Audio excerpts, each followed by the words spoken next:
I realise how much of last year in London I spent quite fearful of like just trying not to forget my lines. You know what I mean? Whereas now it's like in my body in a different way, that it's like I've started this process with a different found confidence, having done it before, which has been really gratifying, like having a new sense of trust within myself.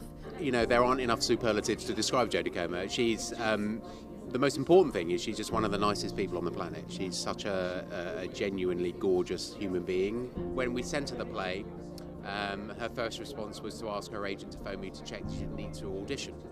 That's the kind of humility she has. We were like, no, of course, if she wants to do it, we'd be so lucky to have her. I guess there was elements of Tess that I saw within myself, and you know, the whole team were just so patient with me. Because I remember when I got into the rehearsal room on the first day, and Justin was always like, first day we're going to get up on our feet, and I'm like, oh God, okay.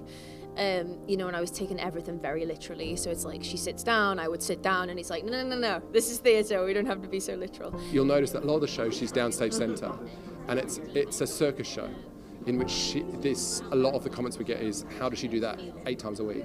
And the answer to it is, it's circus. She is doing a circus show. She's doing something extraordinary, which only a few people in the world could do. It's a one-person show in the heart of Broadway, with this actress and this team. It just felt, I don't know, it was the most amazing experience of my life. As a playwright, what I like to do is to actually tackle a story that's got a knot within it, where I think there's something there that's amiss, that's really, it's like a worm in my brain. I'm trying to figure out, why is that not right? Well, what's the paradox there, and why does that paradox exist? So this was the ultimate one of those, and you know, I guess when I was at law school as a young law student and then as a lawyer, it was growing and growing, this idea at the base of this story. We looked at doing all kinds of things with projection, and one thing we looked at was at the end of the show having statistics, facts and figures about sexual assault and this kind of thing. So I researched all of that, and to say it was humbling, as a man, to say it was humbling was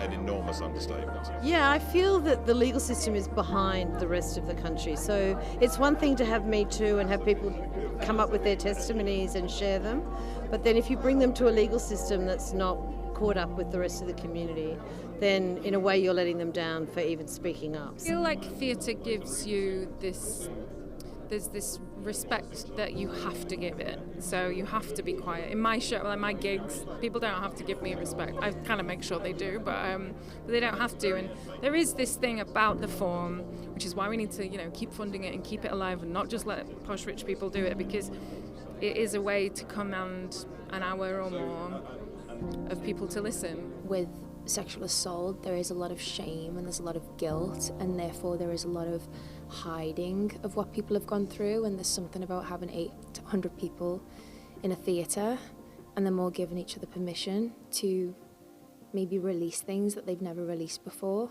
and I think that's why it should be told in a theatre. Okay, so I'm looking right down the barrel to tell you how the play is pronounced, but I have some news for you that actually Latin doesn't have definitive ways of pronouncing things. So everyone is a bit right, but the way that I pronounce it is Prima Facie.